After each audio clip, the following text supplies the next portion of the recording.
여러분 안녕하세요. 강사 최유연입니다. 자, 오늘은 그 파트 1의 두 번째 시간입니다. 두 번째 시간 일단 그 수업을 바로 시작을 하기 전에 저번 시간에 배웠던 내용을 복습을 하면서 서비스 산업에 대한 얘기를 좀 더 하면서 어떤 부분이 시험에 나올지 좀 얘기를 해보도록 하겠습니다. 자, 1번 서비스 패키지의 구성 요소가 아닌 것을 고르시오 라고 했는데 서비스 패키지 저 단어 뭐지? 라고 하시면 여러분 안 됩니다. 서비스 패키지 너무너무 중요하다고 얘기를 했고, 자, 특정한 환경에서 서비스가 재화 및 정보와 함께 결합되어서 제공되는 상품의 묶음이다. 상품의 묶음이다라는 걸 인지하고 구성 요소도 제가 굉장히 중요하다라고 했어요. 그래서 1번부터 5번까지 구성 요소들, 지금 어떤 구성 요소들이 있고, 그거에 대한 설명이 있는데, 1번부터 5번까지 읽어보시고 틀렸는데 라고 하고 여러분이 찾아내실 수 있을 정도로 구성 요소에 대한 그 개념적인 이해가 반드시 있으셔야 됩니다. 문제가 이런 식으로도 나와요. 이게 없이 서비스 패키지의 구성 요소가 아닌 것은 하고 명시적 서비스, 묵시적 서비스, 정보, 지원 설비, 보조용품 대신 다 뭐 다른 걸 넣어서 문제를 만들 수도 있지만 앞에는 다 구성 요소를 제대로 배치를 해놓고 그 구성 요소에 대한 설명이 틀린 것들을 넣기도 합니다. 여기 3번 보시겠습니까, 여러분?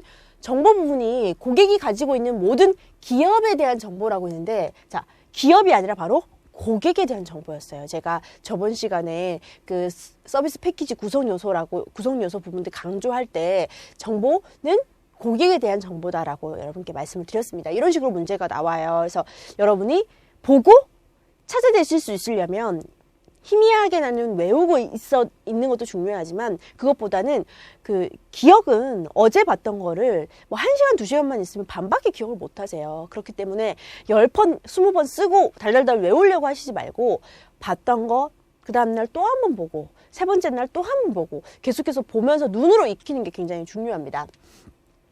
자, 아이고 답이 됐는데요. 이거 보세요. 다음 중 서비스업에 대한 내용으로 가장 적절한 것은, 자, 서비스는 제조업체의 입장에서 필요하기다. 없었으면 좋겠는데 없을 수는 없는 상황이니까 필요하다라고 생각하는 게 필요하기라는 단어라면 제조업에서 서비스는 필요하게 아니라 반드시 필요한 것이죠. 그죠? 뭔가를 만들어서 그것을 여러 사람들에게 판매하기 위해서는 이제 서비스 산업이 너무너무 중요하다라는 것을 이제 제조업에서도 충분히 인지를 하고 있는 부분이기 때문에 1번은 틀린 거고요. 도시화의 가속은 서비스업 성장의 저해 요인이 아니라 성장에 오히려 빠르게 푸시하는 그런 요인이죠. 자, 4번의 임대의 개념으로 서비스를 보는 관점은 적절하지 않다. 자, 여러분 서비스의 특성을 좀 생각해 봤을 때 제가 에스테틱, 만약에 마사지사라고 해서 제가 마사지를 이렇게 막 한번 해주면 제 마사지 기술이 이 사람을 가져가는 게 아니죠. 그 사람은 얼굴이 너무 마사지 받고 편해졌습니다라고 느끼는 그 단계의 감정만 느끼지 제가 계속 가지고 있잖아요. 그러니까 그런 부분들이 임대라는 겁니다. 누가 빌려주고 그렇지만 소멸하지 않고. 자, 첫 구매의 경우 유형제로서의 제품에 비해서 서비스의 경우 고객 기대 관리가 더욱 용이하다. 자, 서비스라는 것 자체가 눈에 보이지 않기 때문에 제품에 비해서 첫 구매일 경우에는 고객의 기대를 관리하기가 훨씬 더 어렵습니다. 왜냐하면 고객이 주관적으로 느끼는 거기 때문에 한 번 받아보고 모르겠어요. 한 2-3번 더 받아봐야 될 것 같은데요. 한 2-3번 더 가봐야 될 것 같은데요. 결국에 사람이 마음을 정하는데 시간이 어느 정도 걸린다라는 생각을 하시면, 자, 새로운 직업의 대부분이 서비스에 의해 창출되고 있다는 것이 서비스업의 중요한 내용이다라고 이제 인지를 하실 수 있을 것 같습니다. 자, 이렇게 두 가지 패키지에 관련된 문제와 그리고 서비스 산업에 대한 정의 부분 문제를 좀 풀어봤는데요. 자, 저번 시간에 서비스 산업의 개념을 이렇게 보셨어요. 오늘은 서비스 산업의 전통적인 특성 부분과 서비스 경제 시대 이해 부분을 묶어서 한 강의로 같이 볼 거거든요. 한번 보도록 하겠습니다. 자, 서비스 산업의 전통적인 특성을 여러분이 이해하실 필요가 있다. 제가 오리엔테이션 때 말씀을 드렸습니다. 자, 모듈 C는 그 모듈 B에서 관리자급에서 오히려 더 성장을 해가지고 이제 컨설팅 해주고 그리고 뭔가 전문가로서 이제 나아가는 그 시점까지 올라가는 거라고 이제 말씀을 드렸습니다. 그랬을 때 단순하게 서비스 산업은 이런 거야 라고 앞만 근시안적으로 보일 것이 아니라 그동안 지나왔던 서비스 산업의 전통적인 부분들까지 다 이해할 필요가 있다. 그리고 그걸 바탕으로 앞으로는 어떻게 될 것이야 라고 예측까지도 할 수 있는 사람이어야 된다라고 말씀을 드렸습니다. 자, 서비스 산업의 전통적인 특성을 좀 여러분께서 보셔야 될 텐데요. 일단 그 서비스 산업이 과거에 비해서 점점 증가하고 중요하다라고 파악되는 이유가 있을 겁니다. 그것이 바로 산업 구조의 소프트화인데요. 산업의 구조가 고조화되고 복잡해질수록 기업은 기업 활동에서 서비스 파트의 분야, 그러니까 서비스 파트의 범위가 점점 넓어진다고 생각하시면 됩니다. 예전 그 예를 하나 들어서요, 여러분. 예전에 은행 가시면요, 은행에 저희가 돈 맡기러 찾아갔지 않습니까? ATM기 없었습니다. 그렇죠? 인터넷 뱅킹 없었어요. 폰 뱅킹 없었습니다. 우리가 돈을 맡기고 적금을 만들려고 할 때 진짜 저희가 필요에 의해서 갔었어요. 그때는 서비스가 그러니까 은행이 금융 서비스라는 개념이 훨씬 더 낮았었거든요. 하지만 요새는 은행 당연히 여러분 서비스라고 인지할 겁니다. 가면 데스크마다 얼마나 친절하게 사람을 응대하는지 아시죠? 그리고 또 할머니, 할아버지들 좀 잘 못하시는 분들을 위해서 아예 서비스 전담 직원을 배치를 해둬요. 그래서 왔을 때 뭐 필요한 업무가 뭔지 물어보고 필요한 서류들까지 미리 챙겨주고, 그만큼 점점 산업이 고도화되고 발달될수록 가지고 있는 그 재화나 그 제품들을 다른 사람들에게 서비스라는 과정을 통해서 전달해 주는 과정이 점점 더 넓어지고 커진다라고 여러분이 이해를 하셔야 될 겁니다. 그리고 소비 구조의 서비스화, 그리고 기술 혁신과, 이건 보시면 다 아시죠? 기술 혁신과 정보 사회의 진전, 신서비스업의 출현과 성장, 그리고 서비스 산업의 국제화. 자, 여기서 보시면 다 이해를 하실 거예요, 여러분. 그냥 단어 자체로 이렇게 문제로 나오는 경우는 잘 없는데, 기본적으로 바탕에 이런 부분들에 대해 이해가 있으셔야 된다고 제가 여러분이 강조를 드렸습니다. 신서비스업의 출현과 성장이라는 이 부분은, 자, 서비스는 사람이 하는 거고 사람한테 제공하는 겁니다. 자, 나 생각지도 못했던 서비스, 여러분 혹시 경험 있으신가요? 처음에 항공사에 이제 입사를 해서 제가 보면서 내가 모르는 서비스들이 이렇게 무궁무진하구나, 내가 몰라서 제공받지 못하고 내가 몰라서 누리지 못하는 서비스들이 굉장히 많겠구나 라는 생각이 들었습니다. 그만큼 그 고객의 니즈를 맞추기 위해서 그 기업들은 점점 많은 서비스를 세분화시켜서 다양한 서비스를 만들어내고 있고요. 실제 그거를 이용하고 사용을 하고 있는 고객들이 많다, 이렇게 생각을 하시면 됩니다. 밀 서비스도 그 사전에 연락을 해서 예약을 하면 본인이 그 고기를 먹지 못하면 베지테리언으로 미리 예약을 할 수 있거나, 그러니까 되게 다양하고 디테일한 서비스들의 종류들이 굉장히 많습니다. 그리고 그 서비스의 이름은 정확하게 기억이 안 나는데, 모 항공사에서 이제 우리는 여름인데 떠나는 곳이 겨울이거나, 우리는 겨울인데 떠나는 곳이 여름인 경우에는 코트가 되게 무겁잖아요. 이거를 다 가지고 갔다가 오고 무거우니까 공항까지는 가서, 입구까지 가서 거기에 코트룸 서비스에 그 외투를 맡겨놓고 여행을 떠난다거나, 이런 부분은 애시당초 우리가 생각하지 못했던 부분에 대한 서비스입니다. 하지만 그게 만들어지면서 점차 상용화되고 많은 사람들이 그 서비스를 이용하면, 이제 그 서비스를 이용하지 않는 사람들, 그 서비스 자체를 해주지 않는 곳이 거기 서비스 왜 이래? 라고 하면서 점점 세분화되고 개발되고 발전되어진다라고 해서 그 신서비스업이 출현과 성장이라는 부분에 대해서 얘기를 좀 드렸습니다. 지금 우리는 없는 게 없는 세상에 살고 있습니다. 그런 얘기하죠. 이제 이 세상에 없는 건 없어. 그렇지만 새로운 거 역시 있어 라고 얘기를 많이 하거든요. 없는 게 없는 상황에서 어떻게 산업이 발달되고 어떻게 더 많은 것을 우리가 만들어내고 창출할 수 있겠습니까? 그래서 저희가 창의력, 창조력 부분들을 굉장히 중요하게 생각을 하는데요. 없는 게 없기 때문에 있는 거 가지고 새로운 것을 만들어낼 수 있는 여러분이 되셔야 된다는 겁니다.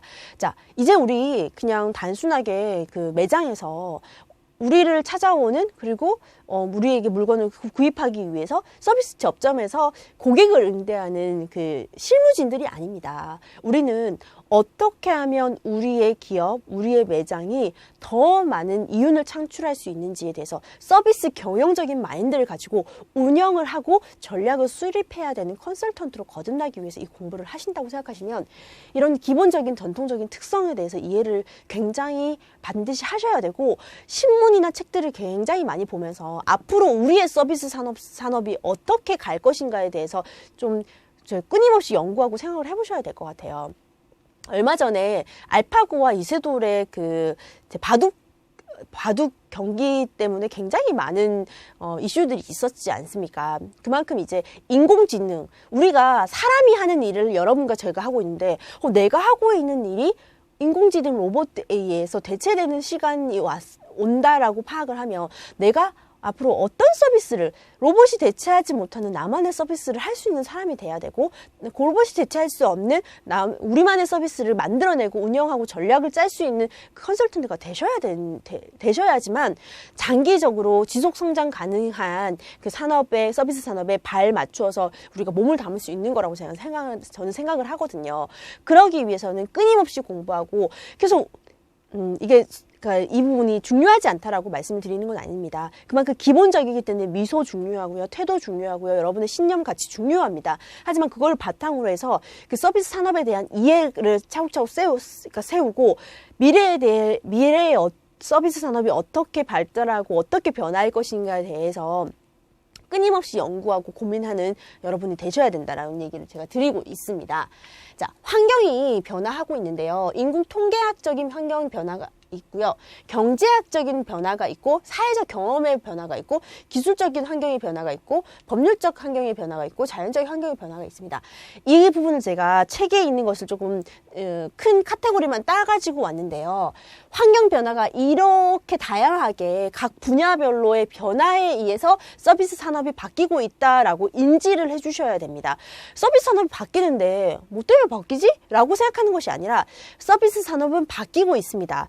그런데 원인이 있어야지 결과가 있는 거잖아요. 바뀌는 이 결과에 영향을 주는 원인이 어떤 부분에서 원인이 있는 것인가에 대해서 알아보고자 하는 건데 인구 통계학적인 환경의 변화는 당연하죠. 출생률과 인구 성장률 당연한 겁니다. 더 이상 애를 낳지 않고 인구가 더 이상 성장하지 않는 이런 사회에서 서비스 산업이 어떻게 변할 것이며 남녀의 비율과 자녀의 수가 남녀의 비율 예전에는 정말 라마선호 사상 저희 한 20년 전만 해도 그랬었던 것 같아요. 둘만 낳아 잘 기르자 그랬던 때가 엊그제인데 딸아들 구별 말고 뭐 둘만 낳아 잘 기르자 잘 키우는 딸 하나 열아들 부럽지 않다 뭐 이런 구호 그 가족 계획을 외쳤던 우리나라가 지금은 요새 그 얘기 하더라고요. 아들 둘이면 목메달이라고 한다고 그러죠. 제 친구도 3번째까지 아들을 낳아서 어떡하냐고 막 펑펑 울던데 그만큼 사람들의 인식이 변했습니다. 인식이 변하니까 인구 통계학적인 결과도 변하고 그거는 그 소속된 인원들이 살고 있는 사회적인 환경을 변화시키고 그 환경의 변화 때문에 서비스 산업의 변화까지 이루어지고 있다. 결국에는 원인이 있고 그 원인에 의해서 많은 결과들이 바뀌고 있고 그런 바뀐 사회에서 일을 하고 있는 우리들은 어떤 부분을 더 체크해보고 나아가야 할 것인가에 대해서 끊임없이 공부를 하셔야 된다는 얘기를 드리고 있습니다. 경제적인 환경들도 바뀌었고요. 그런 얘기 많이 하더라고요. 경기가 요새 많이 어렵다고 하더라고요. 경기가 이렇게 어려운데 오히려 또 백화점이나 공항에 가보면 사람들이 많아요. 우리나라 사람들 정말 이제 잘 사나 보다. 이제는 밥을 못 먹어서 굶고 있는 사람들은 많이 없나 보다라는 생각이 제가 좀 들었는데요.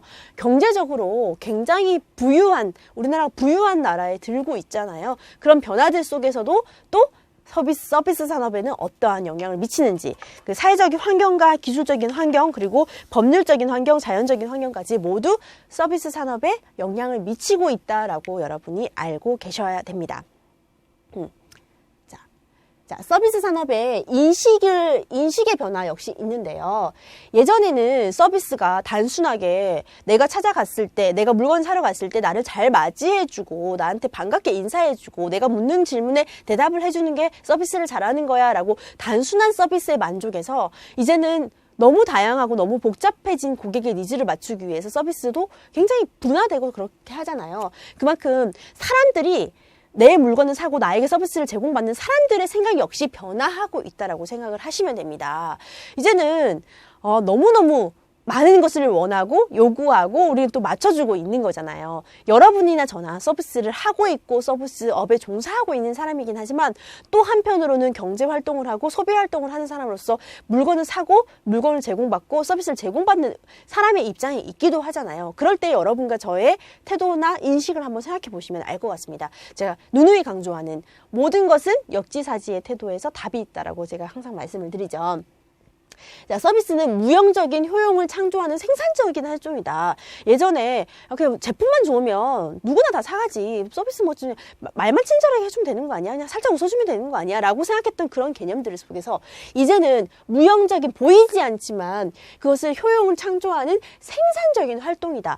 이런 의식이 있기 때문에 여러분 이런 자격증까지 나오는 거라고 생각을 하시면 됩니다. 기업들이 더 이상 그냥 스펙, 학벌만 좋은 사람을 뽑는 게 아니라 태도도 좋고 매너도 좋고 그런 실제 사람을 대하는 기술적인 부분에 대한 인식이 있는 학생들을 뽑겠다라고 해서 모듈 A 부분, 서비스 커뮤니케이션 부분들은 학생들이 공부를 많이 하잖아요. 그만큼 사람들의 인식이 변하기 때문에 그 사람들에게 물건을 팔고 서비스를 제공하기 위한 기업들의 생각도 변화하고 있고 그런 기업들 속의 전략과 운영을 하는 저나 여러분이 관리자급 그리고 이상에서 컨설턴트, 전문가들은 당연히 이런 인식에 발맞추어서 이런 인식의 변화가 있을 때 우리가 어떻게 운영하고 전략을 수립해야 될 것인가까지 고민을 해보셔야 된다는 겁니다.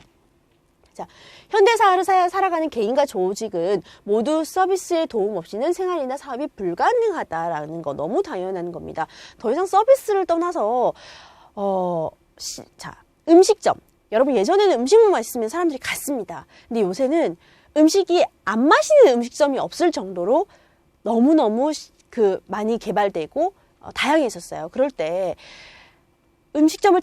고객이 음식점을 찾아가서 음식을 사 먹는 그 과정 속에서 결정을 하기 위해 많은 요인들이 필요한데요. 그럴 때 단순하게 음식이 맛있어서 좋아라고 하는 한 가지 그 이유 말고도 너무너무 많은 부분들이 요인이 영향을 미친다라고 생각하면 됩니다. 그럴 때 서비스는 빠질 수 없는 부분이기 때문에 개인과 조직한테 서비스의 도움 없이는 생활이나 사업이 불가능하다라는 겁니다. 스마트폰 사용의 일반화로 상품이나 제품을 사용하기 위해서 서비스가 필요한 차원에서 서비스를 잘 이용하기 위한 제품의 지원이 필요한 시대로 전환이 되었다라고 하는데 저는 처음에 인터넷 뱅킹도 너무너무 편리했는데요. 폰 뱅킹을 사용해 보니까 이건 무슨 신세상이더라고요. 인터넷 뱅킹을 통해서 컴퓨터 접속하는 그 시간까지 줄여주고 제가 장을 보는 것도 마찬가지예요. 처음엔 인터넷으로 장을 봤었어요. 이것도 너무너무 좋은데 4,000원만 내면 인터넷 장 보기를 4,000원에 플러스 요금이 있긴 한데 내가 직접 가지도 않고 우리 집까지 가져다 주고 너무 좋아.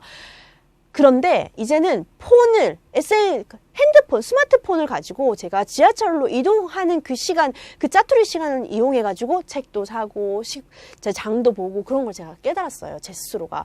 이렇게 어떠한 상황들이 바뀌면서 그 상황에 적응해가는 저나 여러분들이 이런 상황에서 서비스의 산업 역시 앞으로 어떻게 나아갈 것인가에 대해서 너무너무 달라지겠구나라는 생각이 들었습니다. 그렇기 때문에 스마트폰으로 장보기 첫 장보기를 하거나 도서를 구입하거나 이랬을 때 인센티브를 주는 거죠. 할인 쿠폰을 준다거나 사람들로 하여금 빠르게 스마트폰을 이용한 이 산업사회로 넘어올 수 있게끔 계속적으로 지원하고 학습을 할 수 있도록 만들어준다는 겁니다. 그 부분이 바로 지원이 필요한 시대로 전환되고 있다.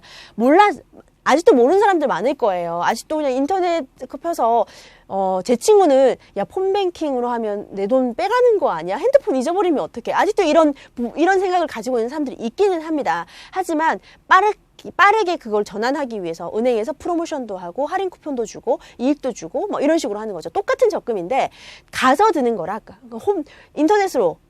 인터넷 뱅킹을 하는 거랑 폰 뱅킹을 통해서 가입을 하는 게 이율이 다르더라고요. 그만큼 약간의 이점을 주면서 빠르게 스마트폰, 내 손 안에 그 은행을 갖게끔 이제 새로운 경험을 할 수 있게끔 지원해주고 경험을 이제 지원해주고 학습하게끔 한다라는 겁니다. 그런 부분 좀 여러분이 이해를 해주셨으면 좋겠어요. 서비스 산업에 대한 인식 변화가 있다. 이렇게 변화하고 있다라고 이해를 하시면 됩니다. 서비스 경제 시대라는 용어가 나오는데요. 서비스 경제 시대가 뭐야? 라고 문제가 묻더라고요. 제가 문제를 보고 왔는데 서비스 경제 시대가 뭡니까? 라는 것을 보기에 이렇게 넣었더라고요. GNP의 절반 이상이 서비스 부분에서 생산되는 경제인 경우에 서비스 경제라고 하고 전체 고용 인구에서 서비스 부분이 차지하는 비용이 50% 이상인 경우에는 서비스 경제 시대다라고 우리가 다 인정한다라고 판단했을 때 우리나라는 이미 서비스 경제 사회로 도래했다라고 합니다. 그만큼 산업이 우리나라가 정말 예전에는 6.25 끝나고 못 사는 나라였어요. 저희 80, 90년대 때만 해도 그 세계에 이를 수 없는 경제적 기술적을 이룬 나라 중에 하나잖아요, 저희가.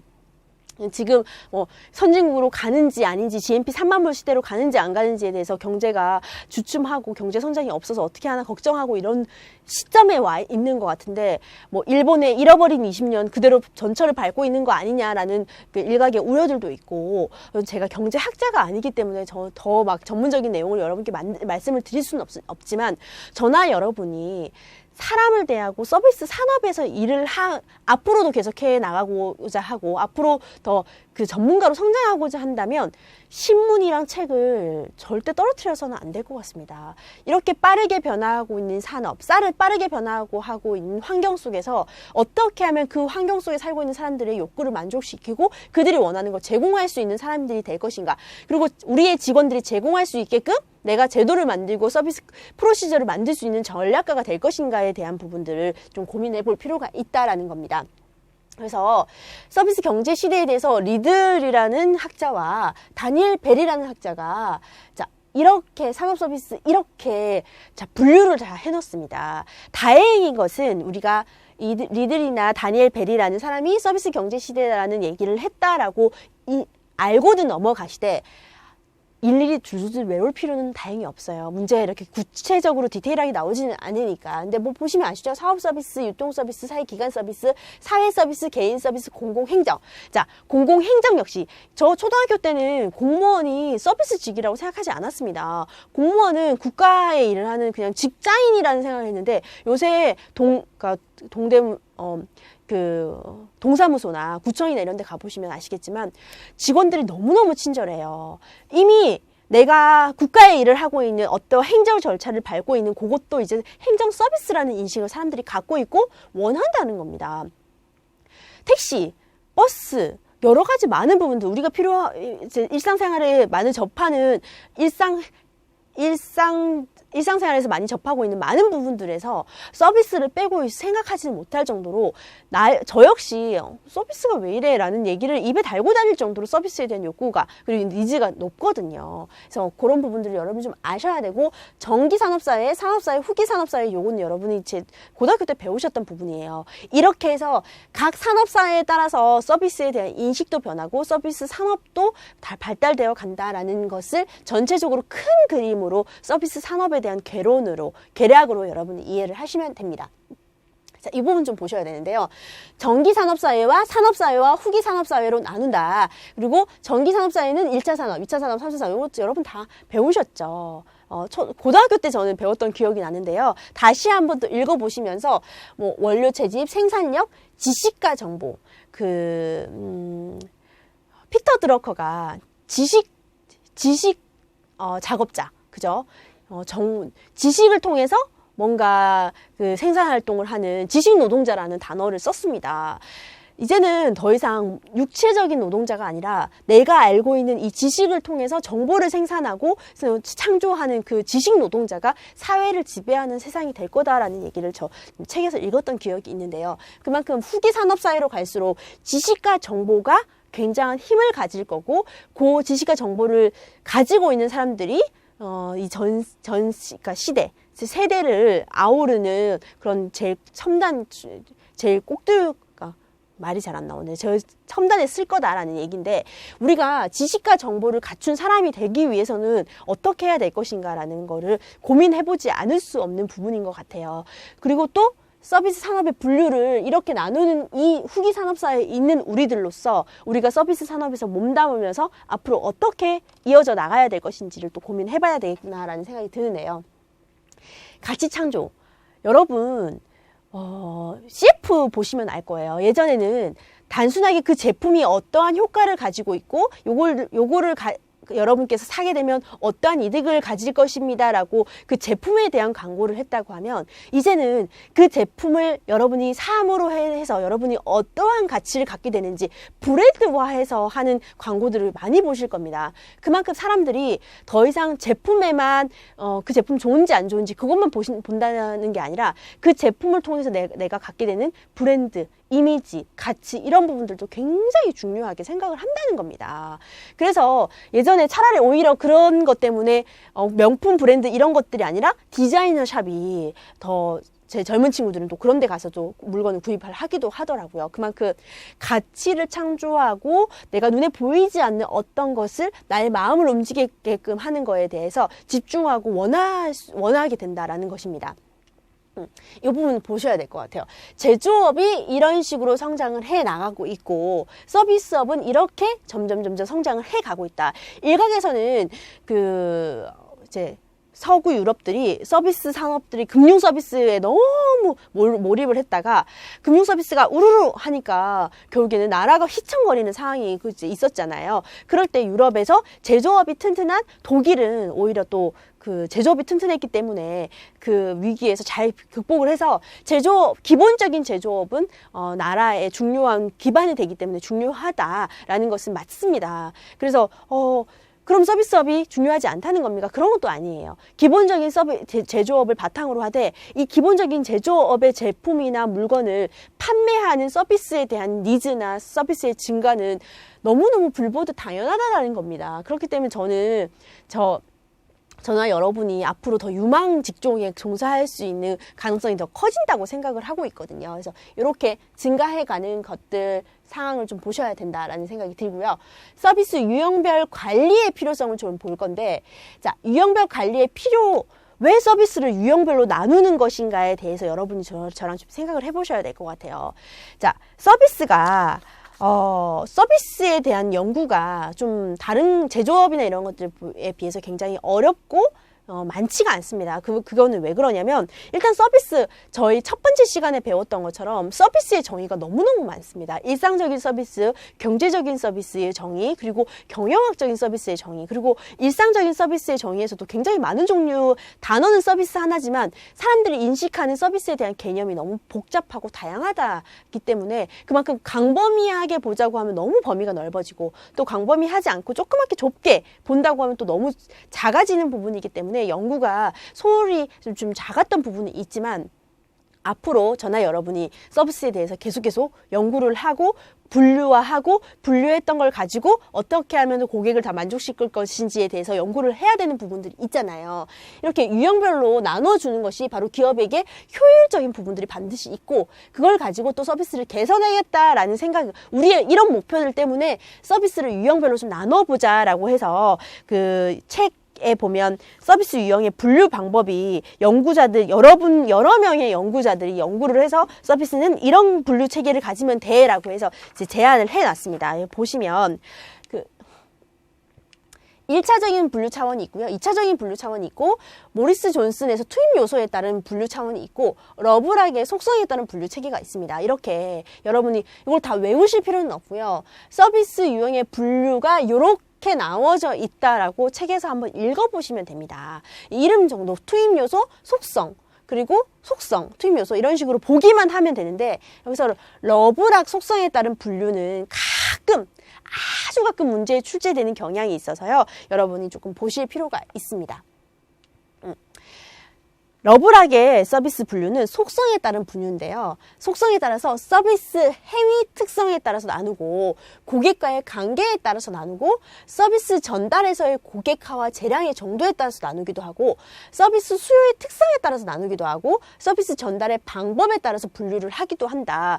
서비스가 뭉뚱그려서 다 이렇게 서비스인데 좀 나눠서 봐야 되지 않겠냐. 나눠서 봐야지 그 서비스의 분류에서는 우리가 어떤 부분이 필요한지 필요한지, 이 서비스의 분류에서는 우리가 고객을 만족시키기 위해서 직영 교육은 어떻게 시켜야 될 것인지, 물리적 환경은 어떻게 조성을 해줘야 될 것인지, 그 고객에게 전달되는 시간은 또 얼마나 잡아야 될 것인지, 이렇게 유형을 분류를 하는 것은 결국에는 그 분류 안에 소속되어 있는 그 서비스 전체에, 커다랗게 서비스 전체에 있다면 좀 나눠서 세분화해서 거기에 맞는 전문화된 우리가 관리를 하겠다라는 부분 때문에 유형별 관리의 필요성이라는 단어가 나오는 거거든요. 결국에 여러분이 쪼개는 이유가 뭡니까? 쪼개서 쪼갠 그 작은 단위들이 가지고 있는 특성을 이해하고 그 특성에 맞는 전문된, 그러니까 요 특성만 갖는 요 분류들한테 해줘야 되는 관리들을 하겠다라는, 그렇게 생각하시면 되거든요. 결국에 관리를 잘하기 위해서 세분화시키고 분류한다라고 이해를 하시면 됩니다. 이렇게. 자, 요거는 호로비치의 분류와 서비스 경영이라고요. 이 부분 별표 3개 해주세요, 여러분. 너무 자주 나오고요. 너무 중요한 개념이라서 여러분 요거는 반드시 이해를 좀 하셔야 됩니다. 여기서 호로비츠라는 단어도, 그러니까 이 사람의 이름도 좀 아셔야 되고요. 접점의 빈도와 지속시간이라는 단어도 좀 아셔야 되고요. 상호작용의 밀도라는 단어도 좀 아셔야 됩니다. 그게 어떻게 차이가 있는지. 자, 접점이라는 단어 기억나십니까? 제가 어떤 물건을 팔려고 하는데요. 진짜 그 고객을 만나는 접점이 정말 많은 경우가 있고 작은 경우가 있습니다. 저희가 어떤 제품을 파는데 인터넷 판매를 한다고 생각해 보세요. 인터넷 판매를 하는 제품과 제가 명품을 파는데 명품 샵에서 명품을 팔고 있다. 그랬을 때 접점의 빈도가 낮은 것과 높은 것의 차이는 확연히 다를 겁니다. 인터넷으로 판매하면 그 사람은 저의 물건에 대한 설명을 인터넷으로 보겠죠. 저랑 직접적으로는 거의 뭐 통화 정도 질문하고 하겠지. 저랑 계속 만나는 상황이 있지는 않을 거 아닙니까? 그만큼 접점과 지속 시간이 낮은 서비스, 높은 서비스를 나눠서 볼 수 있다는 건데, 자, 패스트푸드와 택배 서비스는 낮은 접점의 빈도가 낮은 거고요. 안정된 서비스, 거래에서의 좋은 호텔이나 레스토랑은 접점의 지속 시간이 훨씬 더 높은 서비스에 들어갑니다. 생각해 보시면 돼요.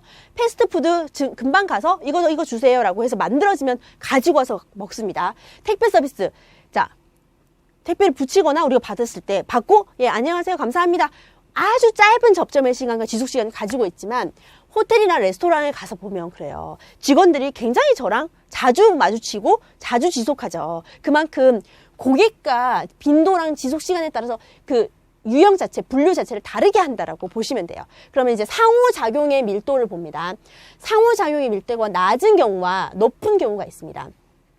자, 낮은 경우는 패스트푸드, 택배 서비스, 호텔, 레스토랑, 이렇게 비교를 좀 상호작용으로 좀 본다고 하면 이렇게 나누는 건데요. 개인화된 서비스, 그리고 사려 깊은 서비스, 이 부분은 상호작용이 높은 겁니다. 자, 직원과 고객이 상호작용하는, 서로가 서로에게 영향을 미치는 그만큼의 밀도를 생각하면 되는데, 호텔과 레스토랑 접점과 지속 시간은 많지만 저에게 어떠한 영향을 주고 제가 그 직원한테 영향을 받는 그 밀도는 낮은 겁니다. 왜냐, 호텔은 내가 시킨 음식을 저에게 서빙해주고, 그리고 레스토랑도 마찬가지예요. 그렇게 제가 원하는 걸 가져다 주는 그 정도의 그 밀도를 생각하시면 되겠지만, 법률 서비스나 컨설팅 서비스, 전문 교육 서비스를 보면 정말 1대1로 해서 내가 필요한 것들을 제공해 주기 위해서 계속적으로 상호작용하고 그 밀도가 굉장히 높다라고 생각하시면 돼요. 그렇게 해서 이렇게 개인화된 서비스와 사려 깊은 서비스, 요렇게 나누어서 높은 서비스를 볼 수 있습니다. 이렇게 접점의 빈도와 지속시간과 상호작용의 밀도를 가지고 서비스를 분류해낸다라고 생각하시면 되고, 이 정도는 보시고 이해하실 수 있도록 하시면 될 것 같습니다. 이렇게 서비스를 분류해서 이렇게 매트릭스를 만드는 이유가 있어요. 아까 말씀드렸던 것처럼 분류를 하면 일반화된 서비스, 접점의 빈도가 낮고 상호작용의 밀도가 낮은 패스트푸드나 택배 서비스에 일하는 서비스 직원들은 어떻게 교육할 것이며 어떻게 관리할 것이며, 여기서 일하는 사람과 사려 깊은 서비스, 법률 서비스, 컨설팅 서비스, 전문 교육 서비스에 일하는 사람의 그 서비스에 대한 과정과 교육들이 다르겠어요, 같겠어요, 여러분? 당연히 다르겠죠. 패스트푸드점에서 일하는 아르바이트생인가 컨설팅 서비스에서 일하는 아르바이트생은 교육을 시킨다고 생각을 해보시면 됩니다. 그만큼 유형의 분류를 통해서 서비스의 컨셉을 정하고 그리고 직원의 경력 개발, 훈련, 동기부여 방식, 조직의 지원 수준 모든 것들이 달라지기 때문에 이렇게 분류를 합니다. 모든 것들이 달라지기 때문에 분류를 하고 결국에는 분류를 해서 우리가 궁극적으로 원하는 것은 뭐죠? 관리를 잘 하고자 하고 관리를 잘 하려고 하는 궁극적인 이유는 그 관리를 잘한 바탕으로 해서 고객들의 만족을 얻기 위해서 그렇게 하는 것이죠. 서비스 유형별로 분류를 하는 이 매트리스를 만드는 이유를 좀 알아야 되는데, 자, 호르비츠의 분류와 서비스 경영에서 그 4분면으로 나누는 매트릭스를 만드는 이유는 바로 고객의 참여를 유도하기 위해서 고객의 참여에 활용하기 위해서 우리가 만들고, 그리고 수용 관리의 중요성 때문에 만들고, 정보 기술의 활용을 하기 위해서 만들고, 부가 서비스 영역의 증가, 고객 접촉도에 따른 접점 관리, 이러한 부분들을 활용하기 위해서, 여기에 활용하기 위해서 분류를 해서 우리가 그 서비스를 분류해서 알아본다라고 생각을 하시면 됩니다. 요거는 분류 매트릭스를 어디에 쓸 수 있는지에 대해서는 문제로 가끔 여러분 출제가 되기 때문에 반드시 책에 나와 있는 매트릭스 분류 작성 및 활용 부분을 좀 읽어보실 필요가 있을 것 같습니다. 자, 다음은 거래 프로세스별 서비스를 분류인데요. 거래 프로세스라는 것이 여러분 모듈 A에서 고객이 어떠한 물건을 사는 구매 과정 기억나십니까? 뭔가 그 제품이 필요해라고 문제를 인식했을 때 문제를 인식하고 난 뒤에 바로 가서 사나요? 아니죠. 내가 구두가 필요하다라고 하면 그 구두를 갖기 위해서 내가 구두가 되게 많은데 어떤 구두가 없는지 뭔가 탐색을 하고 친구한테도 물어보고 인터넷 서핑도 하고 백화점에도 가서 신어보기도 하고 여러 과정을 거쳐서 물건을 사고 난 뒤에 신었을 때 발이 또 편한지 편하면 친구들한테 막 야, 나 그거 너무너무 좋았어. 너도 사. 이런 식으로 뭔가 전, 중, 후에 과정들이 있다라는 겁니다. 고객이 물건을 살 때 전중후가 있는 것처럼 마찬가지로 서비스를 제공하는 우리들에게도 서비스를 제공하기 전과 제공하는 중간과 제공하고 난 뒤에 후에 어떠한 관리가 필요한지가 필요한 거 알아야 될 것입니다. 제가 오프라인 강의 가서 친구들한테 얘기를 할 때요. 뭐 SMAT 강의 말고 다른 강의를 할 때도 요 부분은 정말 잘 얘기를 하는데 어떤 일을 하든지 전중후를 잘 따져서 하면 크게 실수가 없다라는 얘기를 제가 합니다. 마찬가지로 거래 역시 프로세스별로 서비스를 분류할 때 전 서비스를 그리고 현장 서비스 그리고 모든 서비스가 제공됐다라고 판단하는 그 후 서비스를 제공하고 난 뒤에 또 후에 서비스를 또 어떻게 할 것인지에 대해서 여러분이 충분히 숙지하고 알아보실 필요가 있고요. 사실 후 서비스가 잘 돼야지 어떻게 고객이 충성 고객으로 우리에게 올 확률이 굉장히 높죠. 근데 많은 기업들이 그리고 저 역시도 저는 준비 열심히 합니다. 그리고 현장 서비스에서 잘 제공해요. 그리고 끝났다라고 생각하는 경우가 좀 많은 것 같아서 그런 부분은 여러분이 조금 생각을 해주셔야 될 것 같습니다. 자, 사후 서비스는 고객의 서비스에 대한 평가를 바꿀 수 있는 아주 중요한 서비스 포인트이기 때문에 굉장히 중요하다라고 여러분이 인식을 해주셔야 될 것 같아요. 그리고 저희가 모듈 B에서 VOC하고 컴플레인 얘기할 때 얘기했던 거 기억나세요? 고객이 우리에게 쓴소리를 해주고 어떤 소리라도 해주는 고객은 우리에게 애정이 있는 고객이고 우리가 뭔가 변화하고 발전했으면 좋겠다라는 생각을 갖고 있는 고객이다. 그래서 그 고객이 하는 소리가 설사 우리가 너희 제대로 못했어, 너희 서비스 이래서 불편했어 라는 얘기들이 지언정 우리는 귀를 쫑긋 열고 감사한 마음으로 들어야 한다라고 했죠. 거기서 더 중요한 거는 듣고 끝나는 게 아닙니다. 듣고 서비스를 개선하기 위해서 피드백 받은 것으로 끊임없이 노력을 해야 되는 거죠. 그래서 그 고객과의 관계 관리, 고객의 경험 관리 부분에서도 전중후가 굉장히 중요했습니다. 그만큼 지금도 거래 프로세스별 서비스 분류에서 전, 현장 서비스 후 이렇게 중요하다. 전중후로 나눈다라는 얘기를 제가 지금 드리고 있습니다. 자,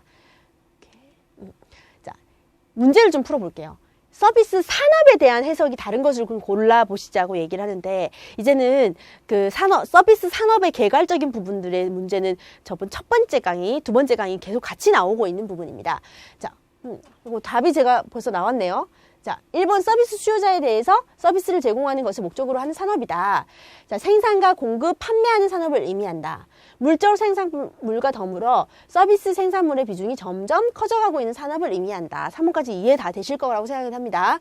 서비스 산업의 확대는 경제 발전 단계가 고도화되는 과정에서 나타나는 현상이다. 1번부터 4번까지 제가 좀 구두로 계속 여러분들한테 설명했던 부분이에요. 5번은 왜 틀렸는지 보겠습니다.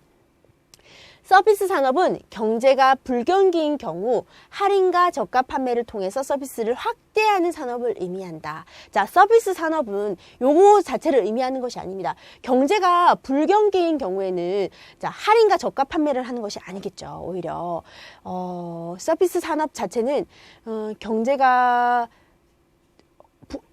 활성화될 때 그 경기가 굉장히 좋을 때 더 개발이 되고 더 발전을 하는 경우가 있긴 하지만 불경기인 경우에 할인과 저가 판매를 통해서 서비스를 확대하는 산업 자체를 서비스 산업이라고 얘기하지는 않는다라고 여러분께서 인식을 좀 해주시면 될 것 같아요.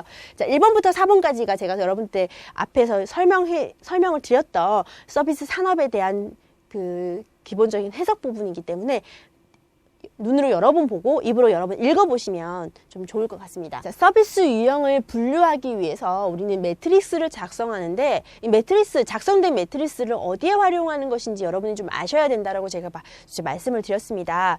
매트리스를 작성하는 이유는 분류를 하기 위한 것이고 분류를 하기 위해서는 분류를 잘 해서 각 분류별로 우리가 어떻게 관리하고 어떻게 교육시킬 것인지 조금 더 분류별로 그러니까 분류를 해서 다르게 관리를 하겠다라는 그 의도 때문에 매트리스를 작성을 하는데 그 매트리스를 어떻게 활용하는지 그걸 좀 보는데요. 활용하는 이유 1번부터 5번까지 보시면 고객의 관심을 유도하는 건가요?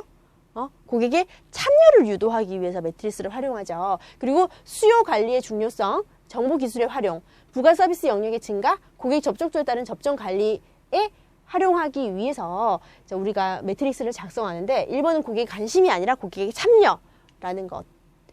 책에 그대로 나와 있는 단어로 만들어진 문제이기 때문에 사실 이게 실제 문제에 출제될 가능성은 저는 좀 작다고 보거든요. 제가 모든 시험을 보면서 느꼈는데 책에 나와 있는 단어를 그대로 써서 문제를 만들기는 굉장히 어려운 것 같아요. 일단은 모듈 C의 영역 자체가 서비스 운영 전략 파트이기 때문에 참고 자료도 굉장히 많고 이 부분 전체적으로 개론이기 때문에 그 전체적인 의미 자체가 이해가 되지 않으면 단어만 가지고 단어를 외운 거 가지고 문제를 풀기는 좀 어려울 거다라는 생각이 제가 들었었거든요. 그래서 요거는 책에 나와 있는 문제를 가지고 만들었으니까 이렇구나, 고객의 참여를 유도하기 위해서 매트릭스를 작성하는구나 라고만 생각하시고 넘어가시면 될 것 같습니다. 자, 3번 호로비치의 서비스 분류에 해당하지 않는 항목은 제가 그 많은 분류들 중에서 호로비치의 분류는 좀 자세하게 여러분이 아셔야 된다라고 해서 설명을 좀 드렸어요.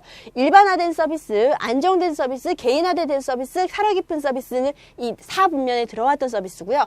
기대 이상의 서비스는 딱 아니죠. 여러분 접점의 시간과 빈도에 따라서 낮고 높음을 나누고 그리고 상호작용의 밀도에 의해서 낮고 높음으로 나눠서 4분면으로 나눈 호로비치의 서비스 분류법 반드시 보시고 넘어가셔야 될 것 같습니다. 이렇게 다시 보시면 될 것 같아요. 일반화된 서비스, 안정된 서비스, 개인화된 서비스, 사려 깊은 서비스, 이 네 가지가 호로비치의 분류에 나와 있는 4분류입니다. 그렇게까지. 자, 여기까지가 저희가 그 파트 1의 서비스 개론 부분 오늘 두 번째 시간을 좀 지나봤는데요.